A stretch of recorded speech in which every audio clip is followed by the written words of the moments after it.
Yeah, in 2015 we were challenged to be, being part of one of the most ambitious projects ever announced by Walt Disney Imagineering. We were developing it on both coasts in Disneyland and here at Hollywood Studios. And it's an epic adventure that puts you in the middle of a battle between the First Order and the Resistance.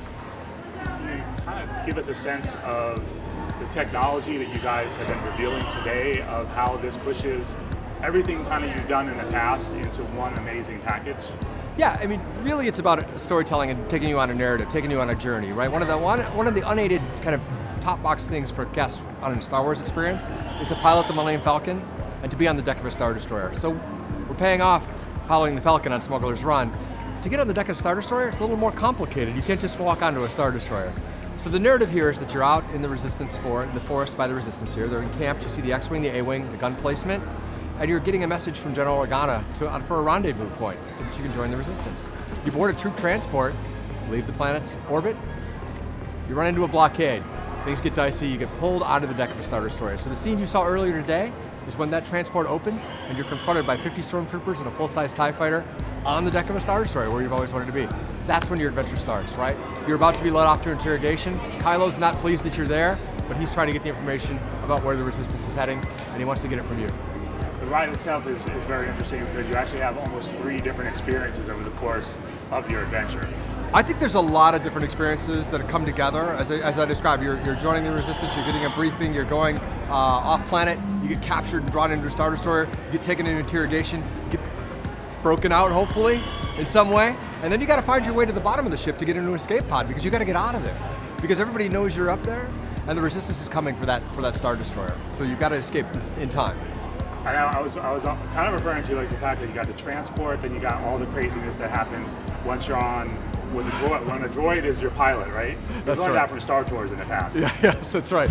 They don't have the most reliable droids in the Resistance. They're not that well funded, right? So they got some refit droids on there. So they're not the most reliable things, but they're going to try to get you where you need to be. Star Destroyers are complex. There's a lot. It's loaded with troopers. It's loaded with AT-ATs, and there's a lot of adventure on the way down before you hit the escape pods.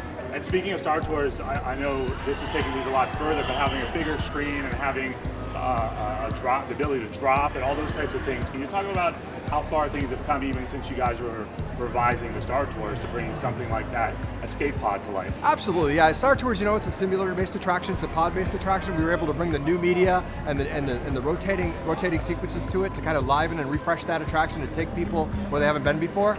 This is being inside of a Star Destroyer. This is next level.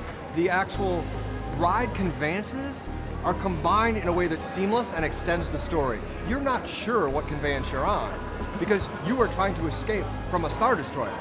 So we're using ride technology and ride integration to extend our story and not rely on the story. The story is about escaping from a Star Destroyer under attack. That's the story, right? Doesn't matter what conveyance you're on, you're in for the ride of your life. And more from a high-level perspective, the D23 line was revealed about the Halcyon and how that connects and Batuu connects to that starship experience. I think the Halcyon is still en route here. I don't know much about it, but I think that team can help you out with some of those questions. She hasn't docked around here yet. I'm not sure she's in orbit. Are you allowed to say anything about what they kind of talked about already from D23? I am here to deliver this experience for our guests. We're excited to deliver it. We're excited to open this week, and we're excited for Rise of the Resistance on December 5th.